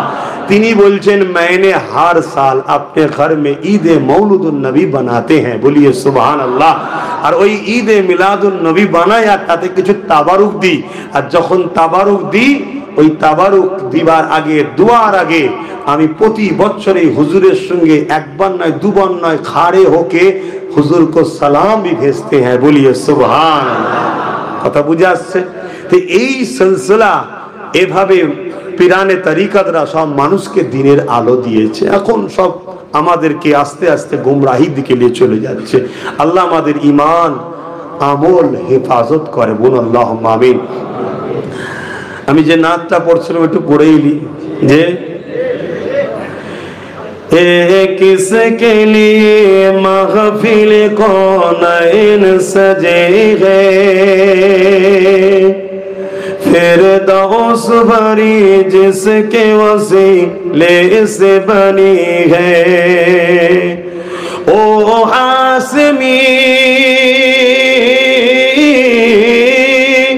ओ हासमी मक्की मदउल अरबी है। ओ मेरा नबी, मेरा नबी, मेरा नबी है। ओ मेरा नबी, मेरा नबी, मेरा नबी है। मुज़म्मिल मुदस्सिर यासीन ताहा, क्या क्या नए अलकब से मौला ने पुकारा। मुज़म्मिल मुदस्सिर यासीन ताहा, क्या क्या नए अलकब से मौला ने पुकारा। क्या शान है उसकी, क्या शान है उसकी जो उम्मी लक़बी है। ओ मेरा नबी, मेरा नबी, मेरा नबी है। ओ मेरा नबी, मेरा नबी, मेरा नबी है। এই যে উম্মি, আল্লাহ আল্লাহ, এখানে একটা কথা বললাম না, উম্মি লকাবি হয়। এই উম্মিকে অনেকে বলে আনপার, এলিটেড, মূর্খ রসুলকে বলে, নাউজুবিল্লাহ বলেন। এখানে উম্মি বলতে প্রথম, আউয়াল। কেন কাবাকে উম্মুল কোরা, সূরা ফাতিহাকে উম্মুল কোরা বলা হয়, কাবাকে উম্মুল, কোরআনে আল্লাহ পাক বলছে কাবাকে বলা হয় প্রথম ঘর। তো সেই জায়গাতে এই আমার রাসূল পাক সাল্লাল্লাহু আলাইহি ওয়াসাল্লামকে উম্মি বলার উদ্দেশ্য হচ্ছে নবী আউয়াল, প্রথম। জোরে বলুন সুবহানাল্লাহ। ব্যাপারটা হচ্ছে দিল যেমন মানে তেমন। কথা বুঝে আসছে না? কিন্তু এটুকু মনে রাখবেন, আল্লাহ তিনার হুজুর ছাড়া আমাদের সঙ্গে ডাইরেক্ট কথা বলে না। কথা বুঝে আসছে? আর মনে রাখবেন, কোরআনে একটা সূরা আছে যাকে তাওহীদ বলা হয়। সূরা ইখলাসও বলা হয়, সূরা তাওহীদ বলা হয়। সূরা ইখলাস আমরা সবাই জানি, ঠিক না বেঠিক গো? একটু বলেন না, জানেন না? জানেন না? কুল হুয়াল্লাহু আহাদ, এটাকে সূরা ইখলাসও বলা হয়, সূরা তাওহীদও বলা হয়। অর্থাৎ আল্লাহর সংজ্ঞা কি, আল্লাহর ডেফিনিশন কি? তিনি হলেন হুয়াল্লাহু আহাদ, আল্লাহ তিনি যিনি এক। আল্লাহুস সামাদ, আল্লাহ তিনি যিনি কারো মুখাপেক্ষী নয়। लम यलिद वलम यूलद, ना खुदा किसी से पैदा है ना खुदा से कोई पैदा हुआ है।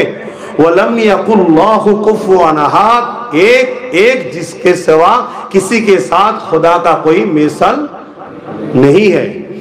অর্থাৎ আল্লাহ এক, অদ্বিতীয়, তিনার সমকক্ষ কেউ নেই। এটা হলো খোদার সংজ্ঞা, ডেফিনিশন।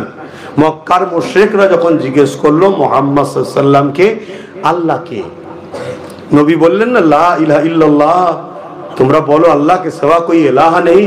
तो মক্কার মুশরিকরা জিজ্ঞেস করছে মুহাম্মদ সাল্লাল্লাহু আলাইহি ওয়াসাল্লাম আল্লাহ কে, তখন আল্লাহ বলছে কুল হু আল্লাহু আহাদ, বলে দেন আল্লাহ তিনি যিনি এক। আমি জানতে চাইছি এখানে আল্লাহ এখানে তাওহীদ বুঝাচ্ছে, কুল হু আল্লাহু আহাদ, বড় কাবলাম কুল, এটা তো তাওহীদ না, এটা তো রিসালাত, এটা তো নবীর, এটা তো নবীর অংশ। হু আল্লাহু আহাদ থেকে আল্লাহর সংজ্ঞা শুরু হলো, তাওহীদ শুরু হলো। আল্লাহ তো বলতে পারতেন হু আল্লাহু আহাদ, এ মক্কার মুশরিকেরা আল্লাহ তিনি যিনি এক। আল্লাহ তা করলেন না, আল্লাহ বললেন কুল হু আল্লাহু আহাদ, আপনি বলুন আল্লাহ তিনি এক। অতএব আমরা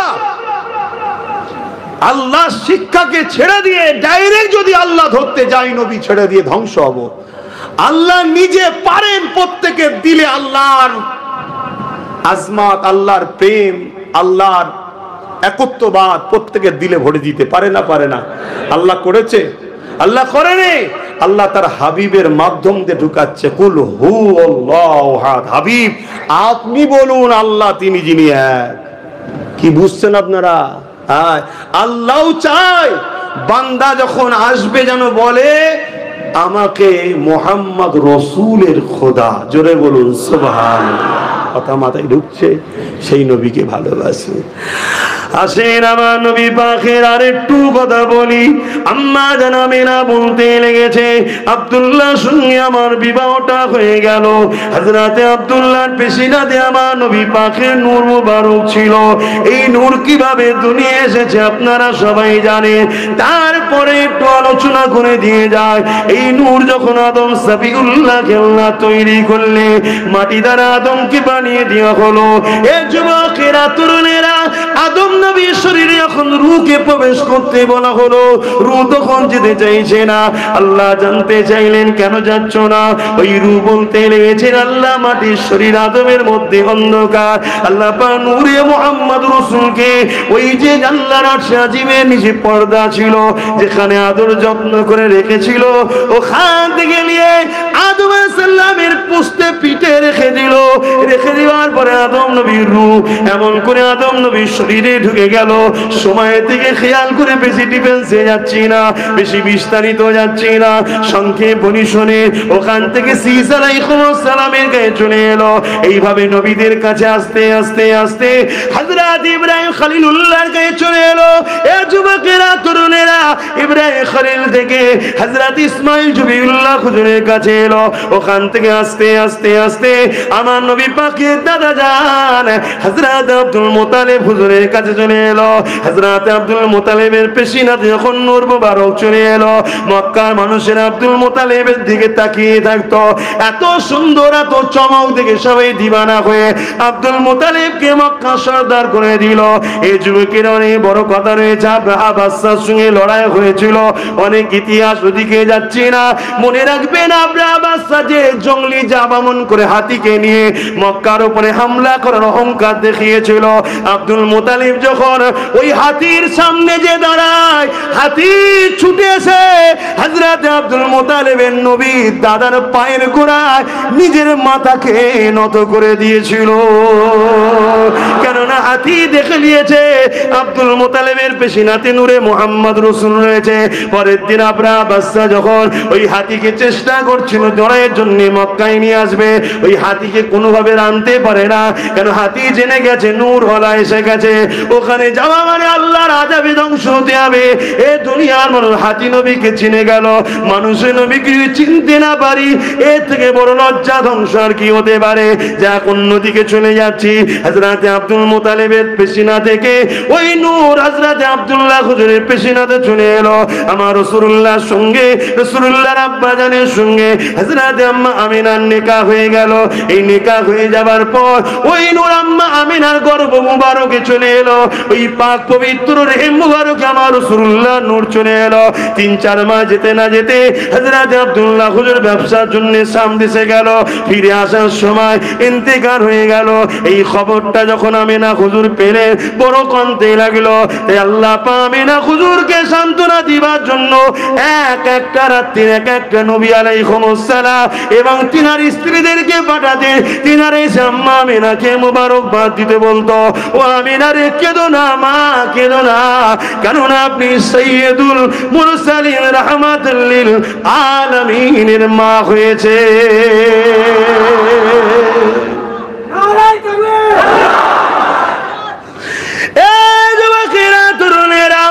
আম্মা আমিনা বলতে লেগেছে এইভাবে আমার দিন রাত কাটে। একদিন হযরত আব্দুল মুত্তালিব তিনার পরিবারকে এসে বলে, আরে বাজারে যাওয়া বড় মুশকিল হয়ে গেছে, কেননা চতুর্দিকে একটাই কথা। কি কথা? আমিনা কি খুশবু মাখে, আমিনার শরীর থেকে এমন খুশবু ছড়ায় যে খুশবু তো মক্কার কোনো বাজারে পাওয়া যায় না। এই খুশবু কোথা থেকে মাখে? আব্দুল মুত্তালিব এই কথা শোনার পরে, তার পরিবার এই কথা শোনার পরে বলে, এ আমার প্রাণের স্বামী, আমি অবাক হয়ে যাই। আমিনা যখন হাম্মাম খানা গোসলখানা থেকে বেরোয়, আমি যখন গোসলখানায় ঢুকি যেন মনে হয় আতরের ফ্যাক্টরি গোডাউনে ঢুকে গেছে। আমিনা যখন ঘরে থাকে, ঘর থেকে বেরোয়, আমি যখন ঘরে যাই মনে হয় যেন আতরের গোডাউনে ঢুকেছি। কোথা থেকে আমিনা আতর মাখে? তাই বড় তাকে জিজ্ঞাসা করতে হবে। এই জন্য আব্দুল মুত্তালিব তিনার পরিবারকে নিয়ে আম্মা আমিনাকে জিজ্ঞাসা করতে লেগেছে, বেটিরে কোথা থেকে খুশবু তুমি মাখো, যে খুশবুর চর্চা সব জায়গায় হচ্ছে, কেননা তৎকালীন সময় বিধবা খুশবু মাখবে, এটা কেমন একটা লাগছে। ওই সময় আম্মা আমিনা নিজের মুখে থুতু জমিনে ফেলে বলতে লাগলেন, মা এই শরীরের খুশবু শুধু আমিনা শরীর থেকে নয়, এটা থুতু থেকে বাইর হচ্ছে। আমি কোনো খুশবু আতর ব্যবহার করি না, এটা হলো আমার গর্ভে যিনি আছে তিনার শরীরের খুশবু। কেন আমার নবী হলেন খুশবুওয়ালা নবী। আরো জোরে বলুন সুবহান আল্লাহু আকবার। তাই আমার নবীর যখন শরীর থেকে পাসিনা বেরোতো, শুনছেন, আমার নবীর আহালিয়া আমাদের আম্মাজানরা ওই পাসিনাকে শরীর থেকে তুলে পাত্রে জমা করত। কোন ওকেশন অনুষ্ঠানে যখন গরিবের মানুষরা যেত, ওই পাসিনা লাগিয়ে দিত, পুরো ওকেশন মাত হয়ে যেত। সবাই বলতে, হাত ওর কোথা থেকে পেয়েছিস? আমার রসুলের পাসিনা। জোরে বলি। অসুবিধা হচ্ছে, অসুবিধা হচ্ছে। হাই রে হাই রে, হায় হায়। সব থেকেও অন্ধ হয়ে যেতে হবে যদি রসুলের না হতে পারো। কথা মনে রেখে দিও, সব থেকে অন্ধ। এলেমের বাড়াই কিয়ামত দিন চলবে না, নামাজের বাড়াই কিয়ামতের দিন চলবে না। আরে নবীরা নফসি নফসি করবে, নবীরা কিয়ামতের দিনে নাফসি নাফসি করবে। কানা মিকদারু 50 আলফা সানাতিন, 50,000 বছরের একটা দিন হবে। সূর্য তাপেতে জমিনটা যেমন লোহা আগুনে দিলে লাল হয়ে যাবে, লাল হয়ে যাবে। ছেলে বাপের বুকে, বাপ ছেলের বুকে, মা মেয়ের বুকে, মেয়ে মায়ের বুকে পা দিয়ে দাঁড়িয়ে থাকবে, সহ্য করতে পারবে না। মাথার এক বেগ দেখতে এক হাত উপরে সূর্য আসবে, 12 গুণ তাপ বেড়ে যাবে। মাথার ঘিনু গুনো নাক দিয়ে গলে গলে পড়বে। ওদিন নবীরা নফসি নফসি করবে। তুমি হাজি কি করবে চিন্তা করো, তুমি নামাজি কি করবে চিন্তা করো, তুমি রোজাদার কি করবে চিন্তা করো। আল্লাহর হুকুম নামাজ পড়ার পরও নামাজের ফুটানি দেখাওনি, রোজা রাখার হুকুম রাখো, ফুটানি দেখাও না, হজ করার হুকুম করো, ফুটানি দেখাও না। কেন? হজে যে কি হয়, হজে যে কি হয়, হজে গিয়ে পুরো নবীদের স্মৃতি বানানো হয়। জোরে বলুন সুবহানাল্লাহ। এই যে মাকাম ইব্রাহিম, কি ইব্রাহিম সাল্লামের পায়ের ছাপের একটা পাথর, হ্যাঁ, ইব্রাহিম সাল্লামের পায়ের ছাপ একটা পাথর। কাবা আর আপনার বীজখানে পাথরটাকে রেখে দূরে কাদ ওয়াজিব নামাজ পড়তে হবে, তবে হজ হবে না, হজ হবে না। কেন? পাথর তো শিরক হবে না, এবং পায়ের ছাপ তো শিরক হবে না। ফতোয়া দাও না, না। কেন? ইব্রাহিমের পা হতে পারে, কিন্তু ওর পিছনে একটা রহস্য আছে। রহস্যটা হচ্ছে এই পাথরে দাঁড়িয়ে ইব্রাহিম আমার নবীর মিলাদ করেছিল। জোরে বলুন সুবহানাল্লাহ। কাবায় কি হয়? সাফা মারওয়ায় ছুটতে হয়। সাফা মারওয়ায় কেন ছুটতে হয়? আম্মা হাজেরা ইসমাইল আলাইহিস সালামের পানির জন্য ছুটেছিল। আরাফায় যেতে হয়, কিছু সময় হলেও যেতে হবে। কেন? ওখানে আব্বা আদম আর মা হাওয়া ওখানে এক হয়েছিল, কিছু সময় হলেও যেতে হবে। কথা বুঝে আসছে? তিনটে শয়তান আছে পাথর মারতে হবে। পাহাড় পাথরগুলো থামগুলো শয়তান নাকি? কিন্তু ও যদি শয়তান হয় তা এখানে গুলাচ্ছে কারা? ওই তিনটে থাম তো শয়তান নয়, তাহলে মারছেন কেন? না, ওখানে ইব্রাহিম আলাইহিস সালাম ইসমাইল আলাইহিস সালাম ছুড়েছিল, যখন কুরবানি করতে নিয়ে যাচ্ছিল ওদিকে আলোচনা করতে অন্যদিকে চলে যাবো। আমি যেটা বুঝাতে চাইছি, এই যে 5 ওয়াক্ত নামাজ পড়ি, ফরজ, জোহর, আসর, মাগরিব, ঈশা, 5 ওয়াক্ত নামাজটা কি? এটাও তো নবীদের ইয়াদ, এটাও তো নবীদের স্মৃতি। যদি আদম নবীর স্মৃতি বানাতে পারি, মুসা কি বলে ইব্রাহিম নবীর স্মৃতি বানাতে পারি, তাহলে আমার রাসূলুল্লাহর বানাবো না? ফজরের নামাজটা কি?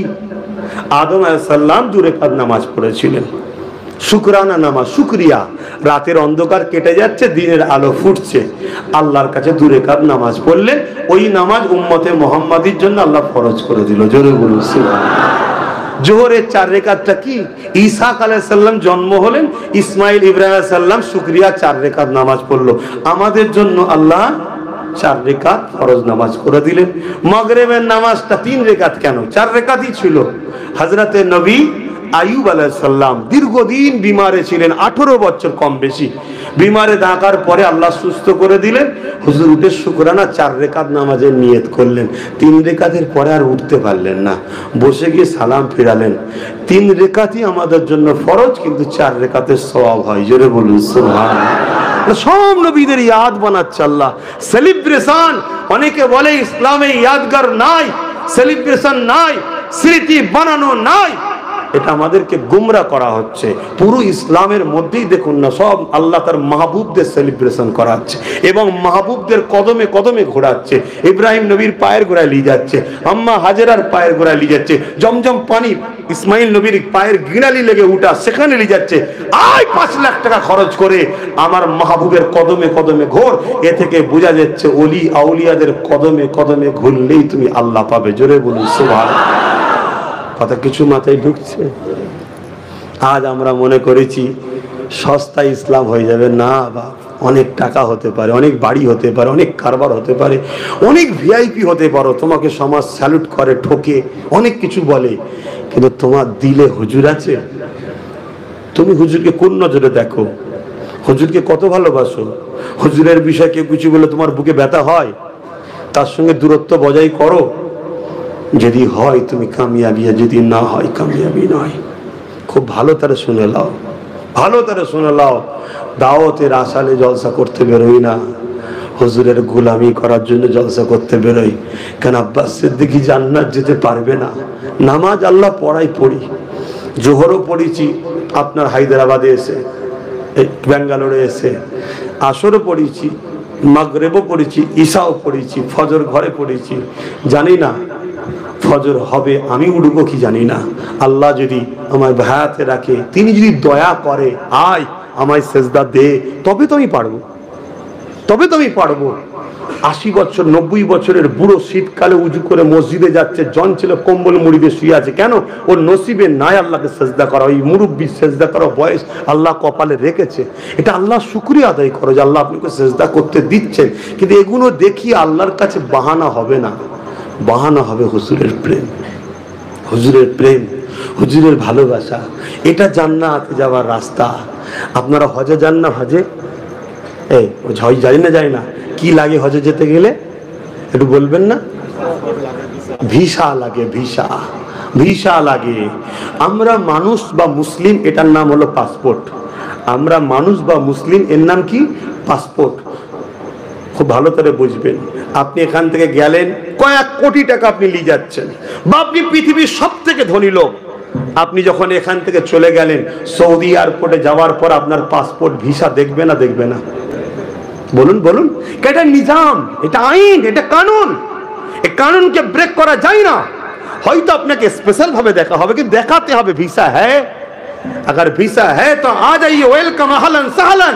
আর ভিসা যদি না হয়, আপনি যেই হন, प्रेसिडेंट हो रहा जय हन, फिरे जान। ठीक ना बेटी?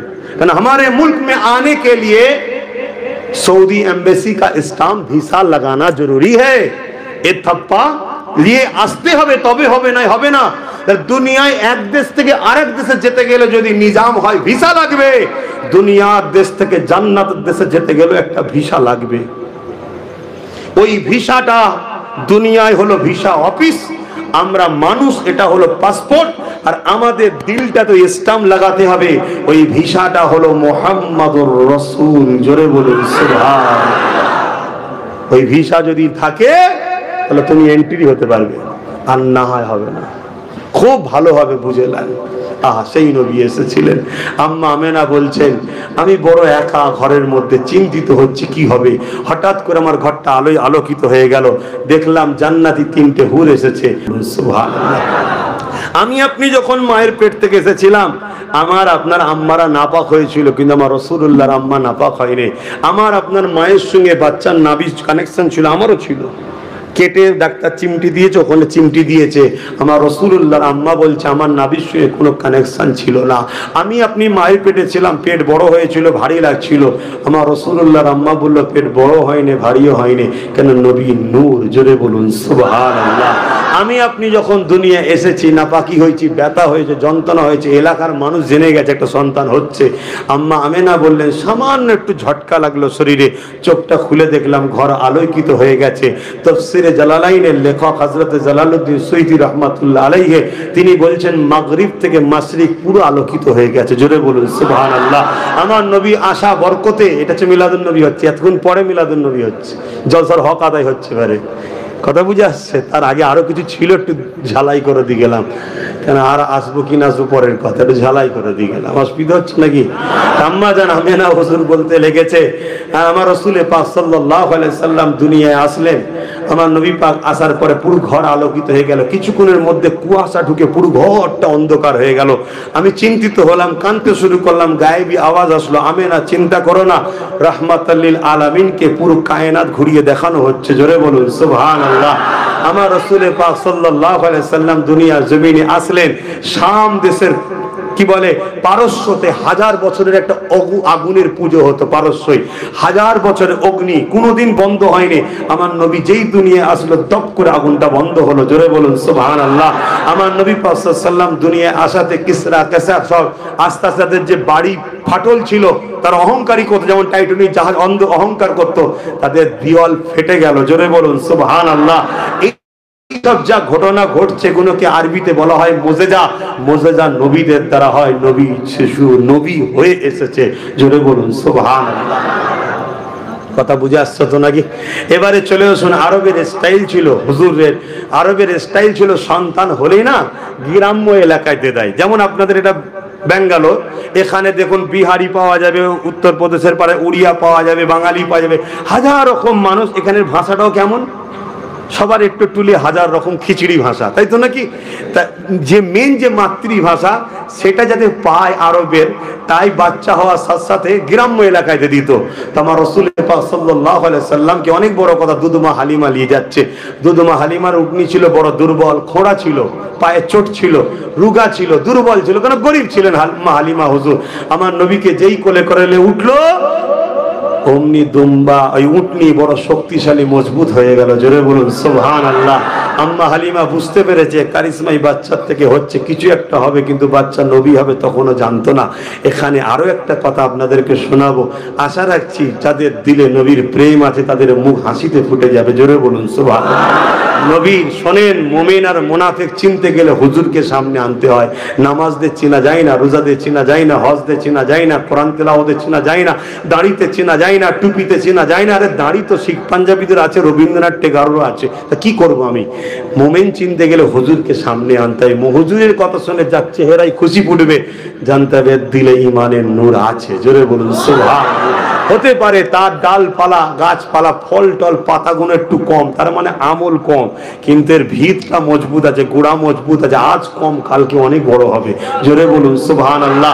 আমি যে কথা বলতে যাচ্ছিলাম, একটা হাদিস আমরা সবাই জানি, কি হযরতে ফারুক আজম যখন কাবা তওয়াফ করতে যাচ্ছিলেন, তওয়াফ করার সময় হাজারে আসওয়াদের সামনে গেলেন, যে বলেছিল পাথরকে, পাথর তুই একটা পাথর, তুমি আমার নাফাও দিতে পারবি না, উপকারও করতে পারবি না, আর ক্ষতিও করতে পারবি না, কিন্তু আমি দেখেছি হুজুরের ঠোঁট লেগেছে, হুজুরের লাভ লেগেছে, তাই আমি তোকে চুমা দিচ্ছি। জোরে বলুন সুবহানাল্লাহ।